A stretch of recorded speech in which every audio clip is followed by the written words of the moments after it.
Coming up, a Lee County man is murdered and a circus finds itself in trouble with PETA. And an ex-Albany firefighter sues for racial discrimination. Your News Valdosta starts now.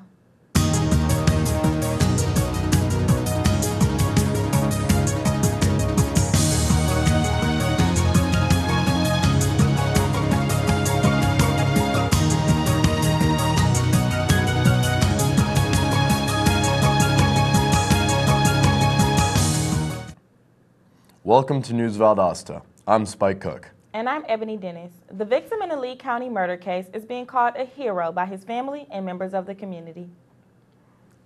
Lee County resident Robert Patton was shot in the chest Friday night after intervening in a dispute between murder suspect Johnny Allen and his girlfriend. Members close to Patton say that he was likely trying to stop any kind of dispute between the two and was simply caught in the crossfire. The GBI is looking into the case but has not released any information to the public beyond the fact that Allen and Patton knew each other well before the incident and that Allen had no prior record besides this incident. The circus is coming to town but may be bringing along some extra baggage after being struck with numerous animal abuse allegations. Animal rights activist group PETA filed an animal abuse complaint to the USDA, claiming that the Cole Brothers Circus has been mistreating elephants and tigers that they use as part of their show. PETA has long been pursuing the circus, claiming that the organization has mistreated their animals in the past.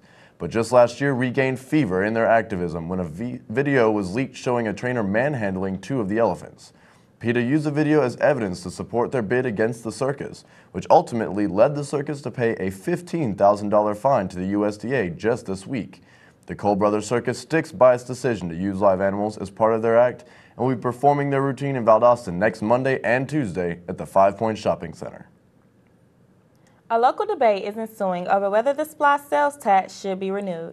County residents will decide the issue in the November election. Under the SPLOST tax, 7 cents out of every dollar spent on goods in Lowndes County goes to public projects. The SPLOST tax itself is not new and has been in effect in different versions since 1987. The 7th cycle of the tax will be voted on in November and has gained the support of public officials such as Mayor John Gale. Local citizens, however, have started their campaign against the tax, asking voters to vote no on SPLOST. The Valdosta Tea Party, led by Nolan Cox, have spearheaded an opposing campaign. Gale claims that the tax will be vital in bettering the community, while opposition feels that the tax is unnecessary. Have you ever wondered who controls the traffic signals? News Valdosta's Nia Earp takes a tour of the Valdosta Traffic Management Center. Take a look. This past Wednesday, the Division Task Traffic Management Center hosted a tour of their traffic center. TMC was opened in 2005 with a goal to provide safe and pleasant driving experiences for commuters. The tour included insightful details on the construction of traffic signals and street signs. We can pretty much get it up the same day or the next day. So everything you see out on the roadway, we can make it from this computer, this cutter, and with this here material. They have 24 cameras that oversee 126 intersections in Valdosta. The traffic cameras are used to detect malfunctions in traffic signals and traffic congestion problems. We're responsible for all the lights in the city. We maintain them, we troubleshoot them, we fix everything. The only thing we don't do is set poles and span. We do everything else. Traffic signals change based on the flow of traffic in each direction, and drivers' waiting times should be about 2 minutes per red light.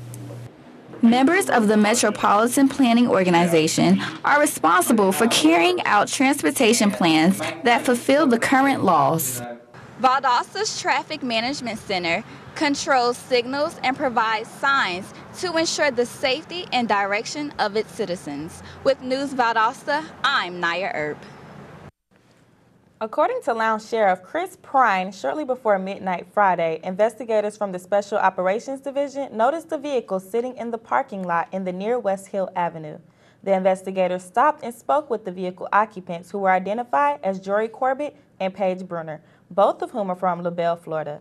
A consensual search of the vehicle resulted in the recovery of a methamphetamine and a pipe, as well as several items that are used to manufacture methamphetamine. Investigation by investigators indicated that the pair had been traveling on Interstate 75 before stopping in Valdosta. Albany City Commissioners are voting today to make a court settlement of $280,000 as part of a settlement with a firefighter who said he had been discriminated against. Firefighter Roderick Jovalet allegedly was fired after ordering fellow firefighters to help clean up one of his family members' flood-damaged homes.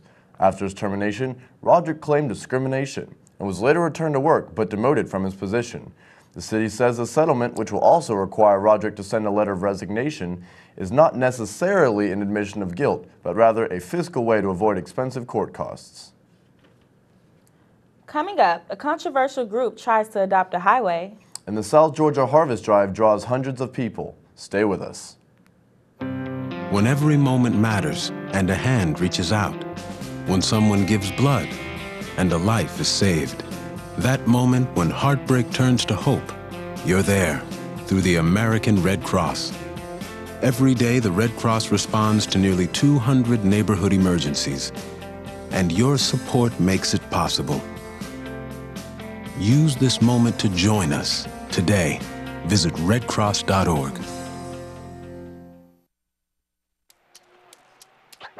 Today is Saturday. Today is Saturday. Yeah. Salad on Saturday, fruit on Friday, throw a ball Thursday. Water Wednesday, touch your toes Tuesday. Let's move Monday, swap the snacks Sunday. All the healthy children eat well and move a lot. And move a lot. And move a lot. Eat well and move a lot. 60 minutes of physical activity a day and eating well can help get your child healthy. So keep them active and eating well every day. Skip a rope Saturday, freeze tag Friday, tap dance Thursday. Whole grains Wednesday, try a veggie Tuesday. Let's move Monday, split the sweet Sunday. Eat well and move a lot. Today is Saturday. Yeah. Today is Saturday. All the healthy children, all the healthy children. Get ideas. Get involved. Get going at letsmove.gov. That's letsmove.gov. Welcome back to News Valdosta. I'm Ebony Dennis. And I'm Spike Cook. Many Georgia motorists may recognize the Adopt a Highway signs that are along local highways, identifying community groups that pledge to help keep that stretch of the road clean. But one Georgia group is having trouble with their adoption, the Ku Klux Klan. Recently, the International Keystone Knights, a Fulton community group, and a chapter of the Ku Klux Klan has recently been turned down in their application to adopt a stretch of the road. The ACLU, or American Civil Liberties Union, filed suit last month on behalf of the Ku Klux Klan, arguing that the state violated the chapter's right to free speech. The state argues that the suit should be dismissed in court because the KKK did not file their suit on time, even though provisions have been made frequently in the past for other groups who filed late. With the holidays just around the corner, people gave Second Harvest of South Georgia's food stores a much-needed boost during National Make a Difference Day Saturday morning for the Second Harvest Food Bank. With a little under 400 volunteers pre-registered for the event and just over 600 in attendance, Volunteer Director Doug Greiner said that labeling was one of the most vital parts of the process since the organization needs to know what they have on hand and where it ends up. Second Harvest is in its 10th year and the turnout this year was one of the highest so far. Early voters came out in record numbers. News Valdosta's Andrew Parker has more. Thanks, guys. I'm here at the Lowndes County Board of Elections, where voters have been showing up to cast their vote early for the November 6th general election. About 60,000 voters live in Lowndes County, and of those, about 6,000, or 10%, have already cast their vote for president. If you'd like to show up early and cast your vote, the polls will be open Monday through Friday from 8 a.m. to 5 p.m., leading up to the Friday before the general election. Thanks, guys. Back to you in the studio. Taking a look at your local weather, we're expecting a high of 83 today with a 0 chance of rain. Later tonight, temperatures will drop into the mid-50s. Coming up, Dan Reeves, the former Atlanta Falcons coach, comes to Valdosta. And a local haunted house gears up for Halloween. Stay with us.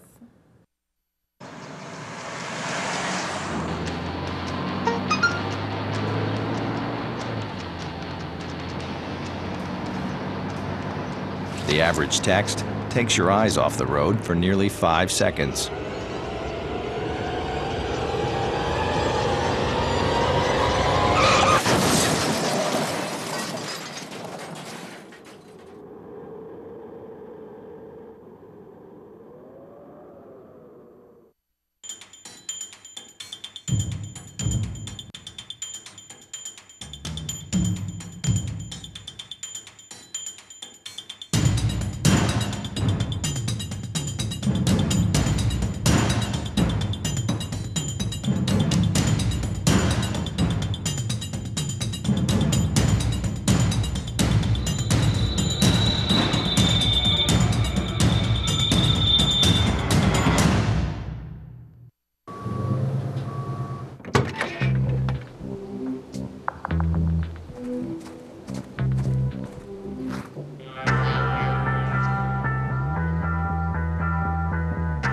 When you throw away money on wasted electricity, you're throwing away everything you could have bought with it. Saving energy saves you money. Learn more at energysavers.gov. Welcome back to News Valdosta. I'm Spike Cook. The Lowndes County School System says the Vikings football tournament against Camden County Wildcats will be televised before a national audience November 2nd. Lowndes County has an undefeated record this season. The game will air on ESPNU. The Vikings are attempting to fix the mistakes from their previous games to prevent them from hindering their future performances. The Lowndes County School System previously denied all reports of the game being televised until Monday. Since then, team hopes have been make the regional championship. Halloween is right around the corner, and the Valdosta Dead Inn Haunted House has helped a lot of local residents get in the holiday spirit while simultaneously supporting a local charity. News Valdosta's Jacob McWhorter has more. Through the month of October, the Valdosta Dead Inn, a haunted house hosted by the Second Harvest of South Georgia charity organization, has treated local residents to their fair share of Halloween frights. The Dead Inn is the largest haunted house in South Georgia, and only after its second year has become a popular local attraction, pulling in an audience of over 500 last weekend. The attraction itself is a no-contact haunt. Many, however, still could not handle the fear, and some were forced to leave the haunted house early. It was really scary. I came out early. It was so bad. Why'd you have to come out so early? Because they scared the ever-living daylights out of me.